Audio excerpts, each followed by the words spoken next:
Hey everyone, I'm Scott Stokely, and probably at this point, the most common comment or question I get in the comments is why am I not playing MP40 or MP50? Or this year, I could actually play MP55, and I'm going to attempt to answer it. This could be an incredibly boring video for some of you because it's going to be a little bit of story time and about a psychological journey of an old person. But if you're interested, I think there might be something here. So, when I came back to the sport in 2014-ish, I played MPO. I was 44, I think, and in my mind, I was still an open player. In my body, I was not. I basically was traveling around and finishing consistently last place cash, which basically means I got my entry fees back. Which, now today that wouldn't matter. But back then, it was my job. I was on the road trying to put gas in my tank. Didn't work. So I switched to MP40, and it turned out I was pretty good at it. I immediately won my next 5 tournaments, 2 8 tiers, and an NT, a national tour event. Even after that, I switched to Open, and I won my next 6 tournaments in the Open division. One of them was an A tier, but the others were B and C tiers. So I was playing pretty good, but I kind of decided at that point that I needed to just play MP40. And when I turned 50, I decided I was going to play MP50. And probably the biggest reason was I was not motivated to train. Like, I could go out there and still play pretty well, but there was no fire inside me to get better. Like, I wasn't watching what I ate. I wasn't going to the gym at all, putting on weight. I definitely wasn't out there throwing hundreds of practice putts. And even when I went out to tour, like 3 and 4 years ago, I was focusing on teaching. I actually still won 70% of the tournaments I played in MP40 and MP50 over 2 years. So I still actually was playing pretty decent golf, but not motivated to get better by any stretch. And I've talked at length about why I went on the pro tour in 2022. I wanted to. It wasn't that I thought I was an MPO player or that skill level, but I wanted to be part of the tour that I had dreamt of my whole life. So my motives were not as much about competitive. I still wanted to win, but I wanted to be out there. But a funny thing happened was the minute I decided to go out there against these kids who are so freaking good, and if I sound annoyed, it's because it's very annoying how good they are. But once I decided to go out there, all of a sudden I was motivated to train. Like, that fire was lit inside of me. Like, I want to go out and win on the pro tour. I was practicing, I was training, I was cross-training, I was lifting weights, I was watching my diet.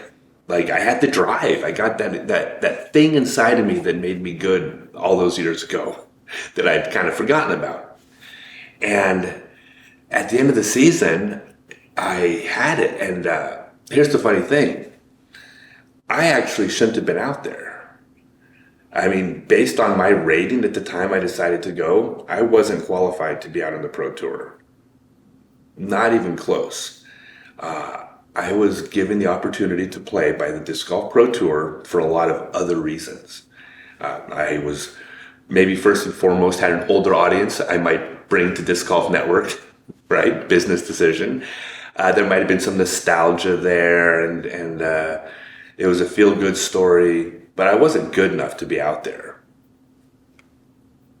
But once I actually got out there and was training, I was solid middle of the pack. So yeah, I belonged out there once I was there, but not before. But I feel like I proved that I belonged. So the following year, I decided that I was going to go to Europe. And I needed to play MPO out there because now, like, I was middle of the pack on the Disc Golf Pro Tour. I'm good enough to be on the Pro Tour, so I'm good enough to be on the European Tour. And I still had that drive to get better because I was playing against people that were so much better than me. And then I had this amazing season, right? I've had two fifth places and I had a podium third place finish. I shot 10:49 for a tournament, qualified for USDGC. I finished eighth in points. I shot 10:28 for the season. I mean, like by all accounts, I played like one of the top players on the European tour. Not even accounting for age, like just based on how many strokes under par at the events. And when I came back to the U.S. for here to many reasons, for business reasons, which I'll be announcing soon, but I asked myself, should I go out on the pro tour again? And the answer was, I qualified. Like, I earned my card. Like, according to the Disc Golf Pro Tour, by the metrics that they set out, I'm good enough and I belong out there. I qualified for USDGC. Like I said, I played well enough. So if I had gone to the USDGC last year, it wasn't because of a sponsor exemption or some other reason. It was because I did it. And so this year, I belong. I truly earned my spot out there. There were no favors given for me to play this year. My rating, my points, like I earned the spot according to the Disc Golf Pro Tour.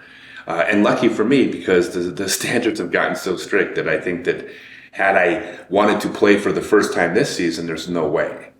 It's gotten way too competitive to get in now. They weren't making those same exceptions now that they were even just a few years ago. So now I have to drive. And now I want to go out and I want to win on the Pro Tour again. I belong. Like, I don't know how else to say it. It's that I deserve to be there. And if I play well enough this year to earn the points or have the finishes to earn a spot next year, I think I'm almost certainly going to play next year because I deserve it. I earned it. I belong out there. As soon as I don't earn my spot on the field, then I'll reconsider my options. But until then, I'm an open player. And the one thing I want to add to that is that people have asked me, well, why am I not going to age-protected world championships? And it's complicated. But I'm following my heart. And I'm only speaking for myself when I say this. I'm not projecting this onto anybody else, their dreams, their goals, their motives. I'm just talking about me. When I think about competing at that tournament versus competing at a Disc Golf Pro Tour event, only one of those two gets that fire going. Last year during Masters Worlds, I finished top 20 at an Elite Series, a Disc Golf Pro Tour Elite Series event. And for me, that means more than anything. Like, I was 20th best against the best in the world at 50 freaking 4 years old. That's what gets me excited. That's what makes me want to practice. Collecting titles is not, it's just not like it. But that may change next year, but right now, like, I want to win on the Pro Tour. Like, I want to beat Eagle McMahon and Paul McBeth and Ricky Wysocki and Simon Lizotte and Calvin Heiberg. I'm not saying I'm going to, but those are the players that I want to beat. And so I got to go with my heart, and that's why I'm going to do it, at least this year. I'm doing it again, and hopefully I'll take down a W this year and shock the world. So that's my story. That's why I'm playing MPO this year.